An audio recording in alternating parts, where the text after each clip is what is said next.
All right, so this interview is for all you Giants fans who wanted the team to tank before the 3-game win streak. I kept receipts. Our New York Post NFL reporter Ryan Dunleavy has a trending article up on the Post website about how the Giants can improve their draft position with the loss to the Eagles Sunday, and he's here now to break it all down. Ryan, Happy New Year, man. Before you even go into your article and break this thing down, I just want to go on record saying I'm team hello, you play to win the game. So if they win, where would they pick? Well, they're 5 now, Brandon, and if there's only one 6-win team in the entire NFL, which is a little bit of a strange oddity, that's the Jets. So the worst they could do is if they win, they wouldn't pick any lower or higher or whatever you want to say than 8th. They're with the Titans and Chargers in the 5-win pool. The Jets have 6. Whether they beat the Patriots or not has an effect on the Giants draft position for either team. The Jets and the Patriots both top 8 picks. So they're 5 right now. If they win, they'll be in the 5, 6, 7, 8 range. All right, and they're going to play against the Eagles team who's not doing so well. In fact, and there are even reports that Nick Sirianni might rest some of their players. So we'll see how that goes leading up into Sunday. If they lose, where do you think they could end up drafting? Well, here's the good news for the people who want the Giants to tank. They don't have to tank to lose to the Eagles. They always lose to the Eagles. Like, even if the Eagles play their backups, the Giants will probably lose to the Eagles. 17 of the last 20 games, the Eagles have won in this rivalry. So it's a good time. It's a good opponent to play if you want the Giants to play for draft position. The players, of course, are not thinking that. The coaches are not thinking that.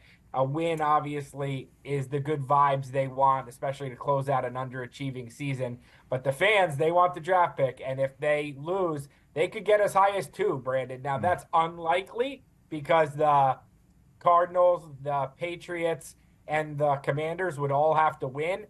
And then the tiebreaker when multiple teams have the same record is strength of schedule. And the Giants' strength of schedule right now is 511 winning percentage by their opponents. Lower winning percentage gets rewarded with better draft pick. So 511 is lower than all the teams except the Jets that they're jumbled in there with. So if they end up with 5 wins, they'll probably, depending on what else happens around the league, they'll probably jump any of those teams that wins, the Commanders, the Patriots, or the Cardinals. So if you're asking me, my guess is one of those teams wins, the Giants lose, and the Giants end up picking 4th. That's my guess. Man, I'm just still on this. They could end up with 2. Like, when we tweet this out, those team tankers, once they catch wind that you said that there's a chance they could end up at 2, all the comments down low are going to be absolutely out of control. So let's move on, man. Whether they win or lose, how big of an offseason or draft does Joe Schoen have to have this offseason? I mean, do you think there's pressure on him? Enormous.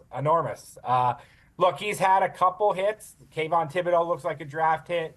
Bobby Okereke looks like a free agency hit. But he's had some misses, right? I mean, Mark Lewinsky was the biggest signing of his first free agent class. He's probably going to get cut this offseason as a cap casualty. Hasn't started as a regular since week 1. He lost his job. Evan Neal obviously looks like a very big bust as a top 10 pick. It's an enormous offseason for Joe Schoen and for Brian Daboll. I mean, 3 years is usually the marker for where you grade a GM, and his stock is not as good as it was last season. And this team has a lot of holes. I mean, he needs to figure out his top playmaker on offense. Is it Saquon Barkley? He needs to address the offensive line. He needs a number 1 receiver. He needs secondary help. And then, of all, he has to figure out who his quarterback of the future is, whether that's Daniel Jones, whether that's a draft pick, whether that's a free agent competition for Daniel, or I'll say it, whether it's Tommy Cutlets. Steve, you threw that in there? Threw that in there for the likes? All right. Hey, Joe Schoen has to win that offseason like Rex Ryan says, but it's going to be an interesting offseason for the Giants. But we got to get to Sunday first. Hopefully they can take down the Eagles. Ryan Dunleavy, thanks for joining us, my man. Thanks, Brandon.